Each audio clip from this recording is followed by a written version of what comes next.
여러분, 믿으시겠어요? 저 김옥자. 올해 60이에요. 평생 남편 병수발하고 자식들 뒷바라지하며 살다. 갑자기 아프리카로 팔려가 15명의 남편과 동거하며 그 나이에 임신까지 했다는 거. 이건 누구한테도 말 못할 정말 꿈 같은 일이었죠. 그런데 그곳에서 전 평생 느껴보지 못한 사랑과 따뜻함을 처음 알게 됐습니다. 세상이 뭐라 하든 이게 진짜 내 인생의 두 번째 봄이었어요. 오늘 그 놀라운 이야기를 여러분께 들려드릴게요. 구독, 좋아요 한번 눌러주시면 옥자 할매가 큰 힘이 될 것 같네요. 안녕하세요. 제 이름은 김옥자, 올해 60입니다. 서울서 나고 자라 평생 공장일로 손에 물 마를 날 없었죠. 새벽같이 출근해 기계 소리에 귀 멀고 퇴근하면 남편 병수발에 자식들 도시락 싸느라 정신없이 살다 보니 어느새 흰머리가 성성해졌네요. 그러다 남편 먼저 보내고 자식들은 도시로 떠나 연락조차 뜸해진 지 오래예요. 가끔 오는 전화도 바빠서 끊기 일쑤고 명절이면 빈 밥상 앞에 혼자 앉아 텅 빈 집안을 쳐다보는 게 전부였죠. 사람이 나이 들수록요, 외로움이란 게 정말 뼛속 깊이 스며든다는 걸 느껴요.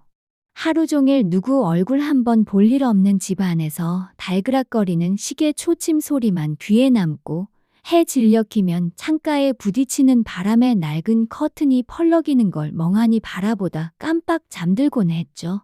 그 정적 속에서 이따금 옛날 생각이 불쑥불쑥 떠올라요. 나도 참 이렇게 살다 그냥 가는구나 하는 허무한 마음에 가슴이 텅 비는 것 같더군요. 그러던 어느 날이었죠. 그날도 혼자 라디오 소리에 의지해 김치찌개 끓여 먹고 텔레비전 재방송 보며 외롭게 저녁을 보내고 있었어요.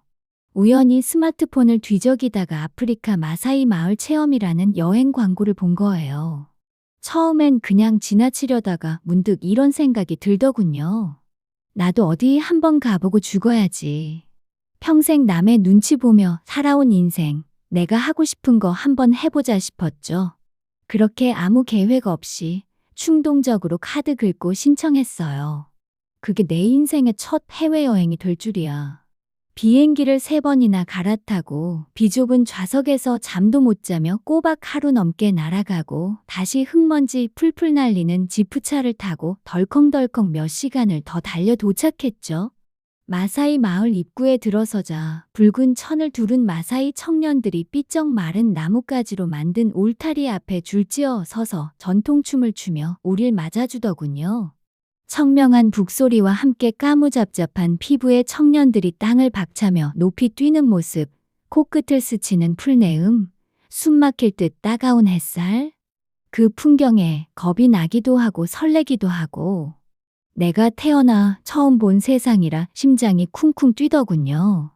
아, 내가 이런 곳까지 올 줄이야 하는 생각에 괜히 눈시울도 붉어지고 그곳은 정말 우리가 TV 다큐멘터리에서나 보던 원시마을 그 자체였어요. 전깃불 하나 없는 오두막, 진흙으로 빚은 집, 가축들 냄새, 아이들 웃음소리. 낯설지만 어쩐지 내 마음 한구석이 따뜻해지는 묘한 곳이었죠. 그런데 그곳에서 정말 상상도 못할 일이 벌어졌습니다. 마을의 오래된 풍습 때문이었죠. 그 마사이 마을에선 외부에서 온 여성을 마을의 씨앗이라 부르며 씨앗의 밤이라는 전통 의식을 치러야 한다는 거예요. 그 의식을 치르지 않으면 마을에 재앙이 내린다나 어쨌다나. 처음 듣고는 기가 막혔죠. 분위기상 도망칠 수도 없는 상황. 낯선 땅, 외딴 마을, 휴대폰 신호도 안 터지는 곳에서 어떻게든 이 상황을 넘기자 싶어 그 자리에 남기로 했죠. 그리고 그날 밤 마을 중앙 마당엔 커다란 모닥불이 피워졌고 그 주위를 빙 둘러선 15명의 마사이 청년들. 탄탄하게 벗은 상체, 까무잡잡하게 그을린 피부, 유난히 길고 굵은 팔과 다리, 온몸에 전통 문신과 장신구를 두르고 북소리에 맞춰 땅을 박차며 절 둘러싸 춤을 추는데 솔직히 그 순간 심장이 입 밖으로 튀어나올 것 같았어요. 무서운데 어쩐지 묘하게 가슴이 두근거리고 이게 뭐라고, 내가 지금 뭘 하고 있는 건가 싶으면서도 그들의 눈빛에서 왠지 모를 따뜻함과 정성을 느껴져 어찌할 바를 몰랐죠. 타닥타닥 불길이 피어오르고 그들의 낮은 북소리와 구슬픈 노래소리가 마치 내 심장을 울리는 것만 같았어요. 그렇게 씨앗의 밤은 시작됐습니다. 부족장 노인이 모닥불 옆에 앉더니 제 손을 꼭 잡고 말했어요.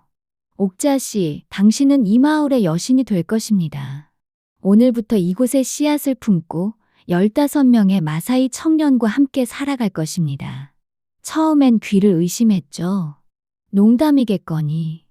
헛웃음까지 나왔어요. 에이, 어르신 농담도 저는 그냥 구경 온 사람일 뿐인데요. 그러자 부족장 할아버지가 아주 진지한 얼굴로 다시 말하더군요. 이건 우리 마을의 수백 년 전통입니다. 당신이 이곳에 발을 디뎠다는 건 신의 뜻입니다.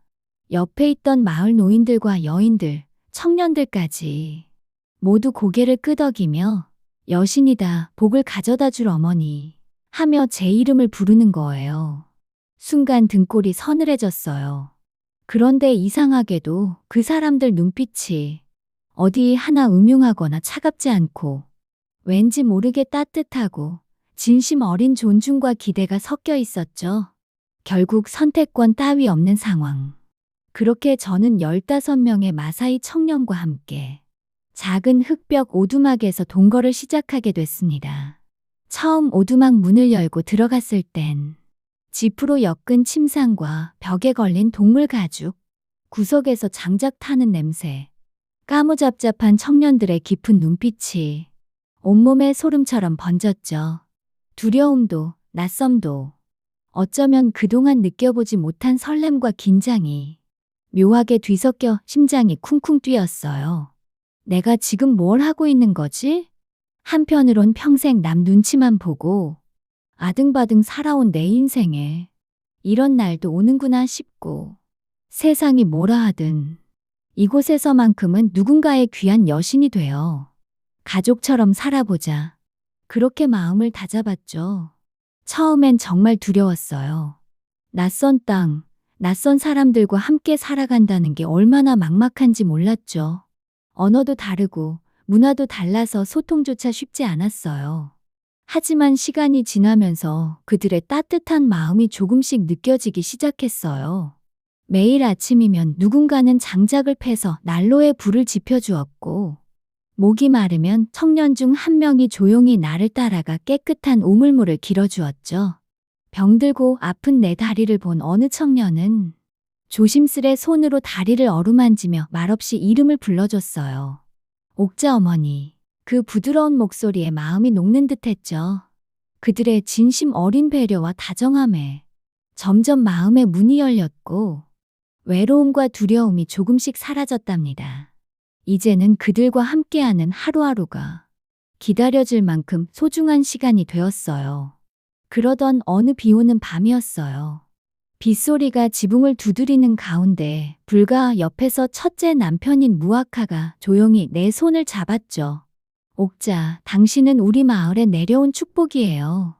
우리 모두 당신을 사랑합니다. 그 말에 그동안 가슴속 깊이 묻어두었던 외로움과 상처가 한꺼번에 터져나오며 눈물이 왈칵 쏟아졌어요.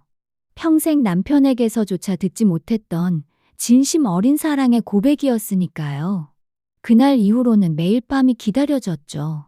불가 주위에 둘러앉아 함께 웃고 노래하며 손을 잡고 서로 기대어 잠드는 시간이 생겼거든요. 까무잡잡한 청년들이 돌아가며 내 어깨를 감싸 안아주고 나는 그 품에서 따뜻함을 느꼈어요.